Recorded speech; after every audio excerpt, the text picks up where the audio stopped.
We mentioned a little bit last hour the mess that is Jimmy Butler and the Miami Heat. What about that Heat culture? They have a Heat culture. Dan Levitard, host of Meadowlark Media's The Dan Levitard Show with Stu Gatz, the voice of Miami sports, Mr. Miami. You look at that face and you see Miami. Good morning, Dan. You look at that face and you see empty calories.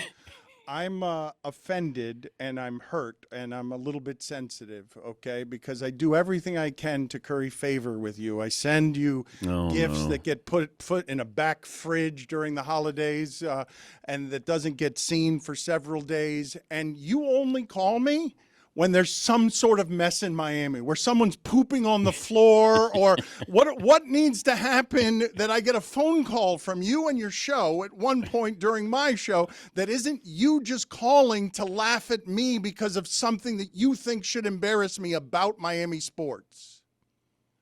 I'm not here to embarrass you.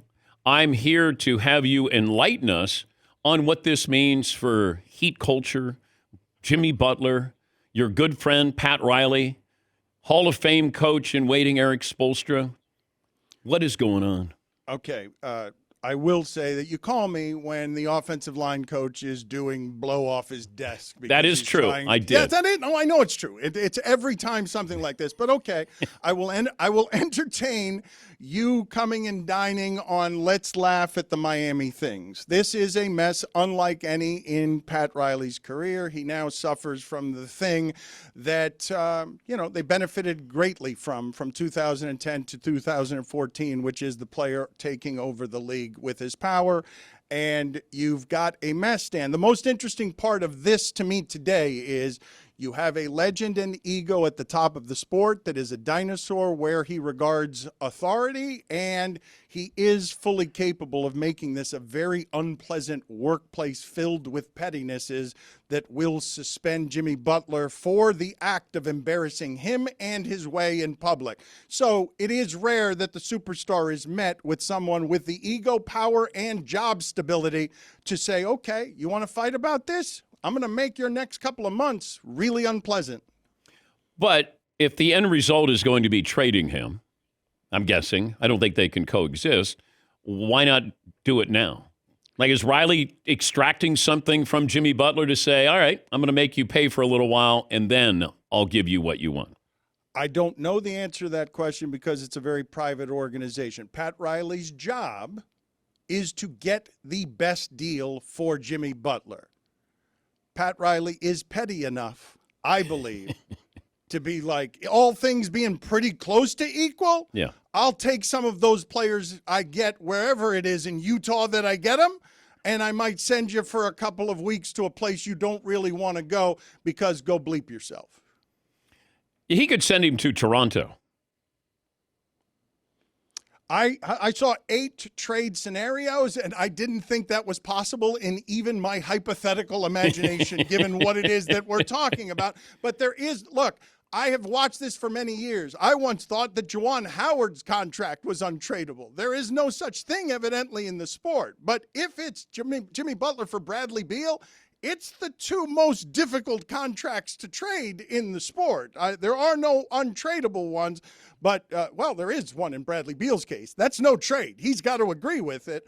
And in Jimmy Butler's case, that malcontent demanding extension at 35 when he's already making $40 million and can opt into $50 million, it's an interesting scenario to watch play out, Dan, that Jimmy Butler is willing to torch what was his relationship with the Heat fan base in a way that Damian Lillard wasn't willing to do. Otherwise, we might not be talking about any of this because they actually got Jimmy Butler the help that he's wanted for a while. But I keep wondering how this started, that whether it was they didn't trade for pieces with the Miami Heat, or Jimmy is getting to the point where I'm worth more than this. This is my last chance for a contract. Which one is it of those two? The greatest reason for divorce and the end of love is always money. It's number one. It's when you look at divorces, money, finances is the number one reason given. It's also, I've said this, divorce is the number one reason that love turns to hate. And when you start mixing business with this stuff, all of a sudden, everybody gets in their feelings and gets hurt. When you ask about help for the Miami Heat, Dan, I could say that this is a team and a culture of maximum overachievers, and Tyler Hero and Bam Adebayo and Jimmy Butler all at the ceilings of whatever is possible for their skill set, and that made a Jimmy Butler better than any of us thought he was, because I'm guessing, you're a sports expert, when Jimmy Butler got here, neither you nor I thought he could be the number one player on a team that would get to the finals or close to the finals. And that happened here. And then you get into the Belichick-Brady stuff of who's responsible for it.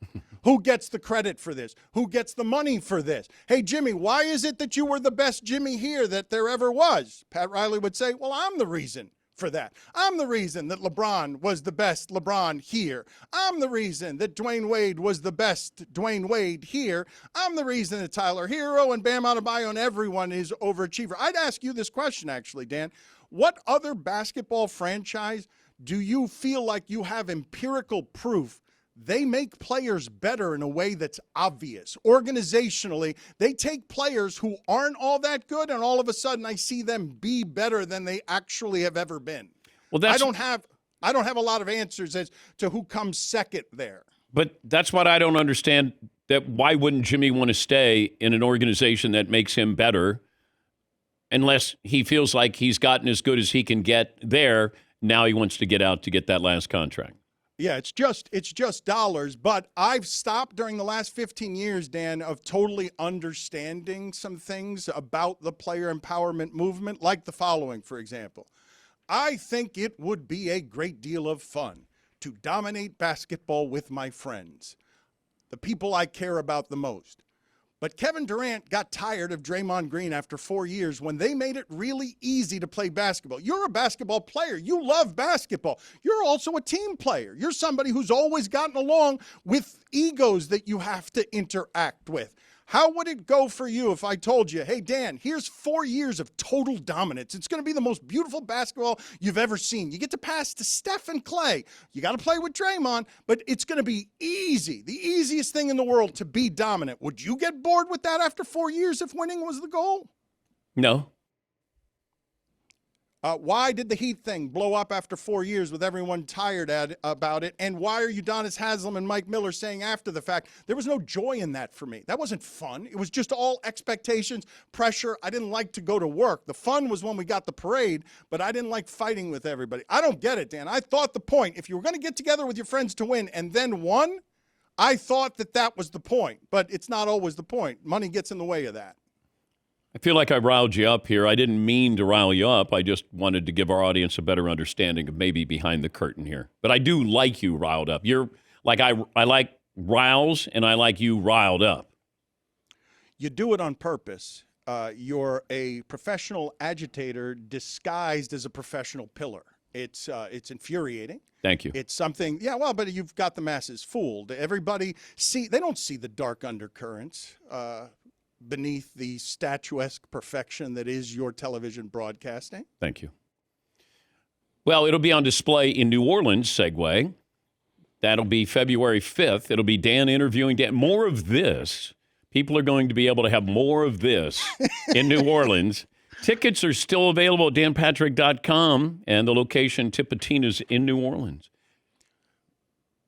Thank you. I'm very excited to do this with you, and I will say for you, because I've told you I want you to write a book. I want people to know more about your career. I want people to know yet more about you than even your audience knows, and they've gotten to know you over the last 20 years. Is there going to be an open bar at this, Dan? I mean, I think I'm going to need it.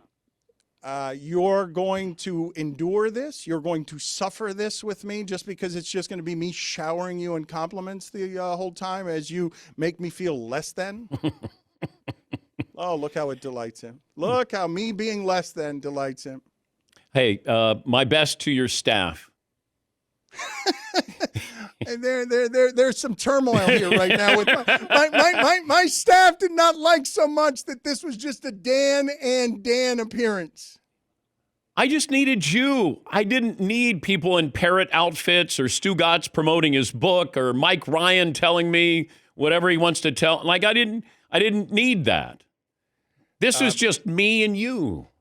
My guys are quiet. My guys never go, hey, what about us? We need to talk. Right? You've caused me a great many problems with this group of people by insisting that this be just you and me. Boo-hoo. They want to be on your show, Dan. I didn't have the Danettes on during this segment. They're not complaining. They're professionals. I would have liked to have gotten a couple of words. Shut up, Todd. Shut up, Todd.